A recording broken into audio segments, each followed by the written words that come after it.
This is your 2020 Terraria game review and what you should know before you buy it.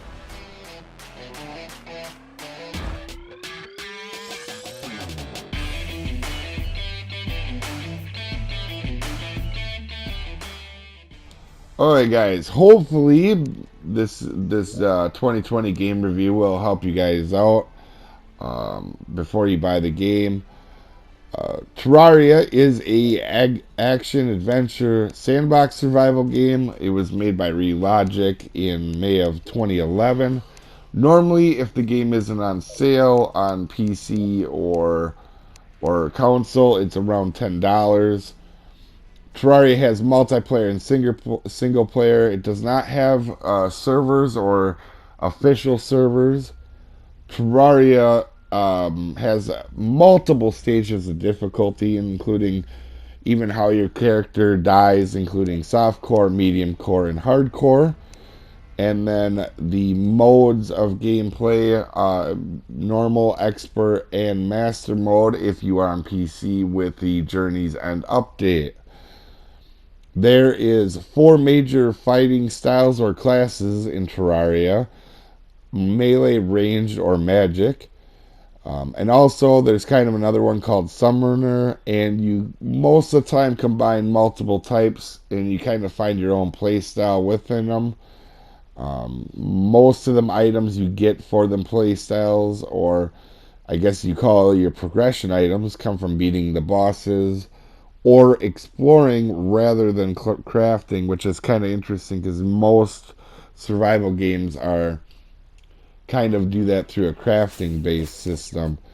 Um, Terraria has NPCs that will definitely help you. You'll need a lot of them for trading. There is actually a guide that is normally randomly named, who is the first guy you will find. He doesn't really help you a whole lot. And then there's another guy that actually is called the Tinkerer that helps you alter tools and make them better. Alright, so let's get started with the pros of the game. The game has an insane amount of weapons, armor, and tools and accessories to help you out on your journey. And they make your character really look unique. Every piece that you can put on, you can either use as actual weapon or armor, but there's also a vanity slot where you can make your player look however you want, no matter what the armor is you are wearing. Um, the cool thing about this game is you don't really go into the hard modes without willingly going into the hard modes. It doesn't force you to fight bosses, and for example, to go into expert mode, you have to beat the wall of flesh, which is a very straightforward thing to do. Um, and also with that comes kind of the it brings you into the harder game mechanics later with the lot tougher fighting mechanics, I guess you'd say. There's a lot more going on later in the game compared to early in the game when you're in a fight. Um, in softcore, if you choose to do that, you don't drop all items on death. You just drop your money, which I think is a very neat thing because I think a lot of us that have played survival games get really tired of going back and getting our items. A lot of times it doesn't make the hard game any harder, it just makes it more annoying. And compared to a lot of other games like Terraria or in the survival genre, there's very few bugs or glitches. It's a well polished game. Um, One thing I didn't also realize until I started playing on PC is Terraria has a really strong modded community on PC. There's a lot of mods for it, and it will help you out a lot. And the last thing on the pros section is that the game has gotten better without paying for it.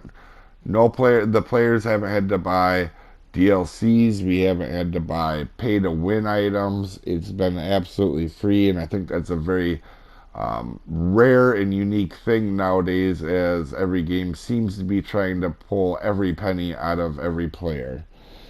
Now, I'm going to nitpick on this game a little bit. The cons. It's a little harder to meet friends on this game, obviously, without having official servers or any servers at all. Um, that's, I guess, up to how you play, but this is a very fun game, multiplayer, and I wish it was a little easier to meet friends on here, or meet new friends on here. Now, if you're on PC, this is it. This is all that it is with Journey's End. There's no more updates coming out on console. We still have to get Journey's End, and then we're done. The one issue that I've really had with it is controls kind of seem clunky if you're on console. PC, they're not too bad, but on PS4, for example, I like to change my controls a little bit. Um, the, I guess, negative for some people, not necessarily me, but I'm going to put it in the cons because I feel like this is one for a lot of people. Um, Terraria doesn't really explain anything to you. It's kind of like a free for all, which I really like. But in order to advance, you kind of have to rely heavily on the wiki, or even if you're looking for a particular item.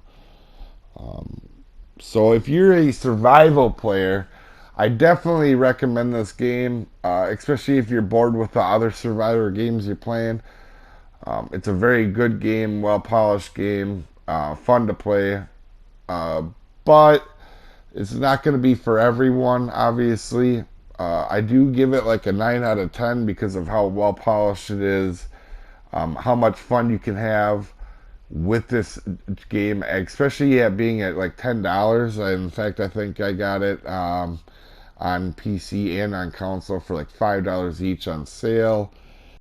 So hopefully this Terraria 2020 game review will help you out, and help you make a decision before you buy. And have a good one, guys. See you around.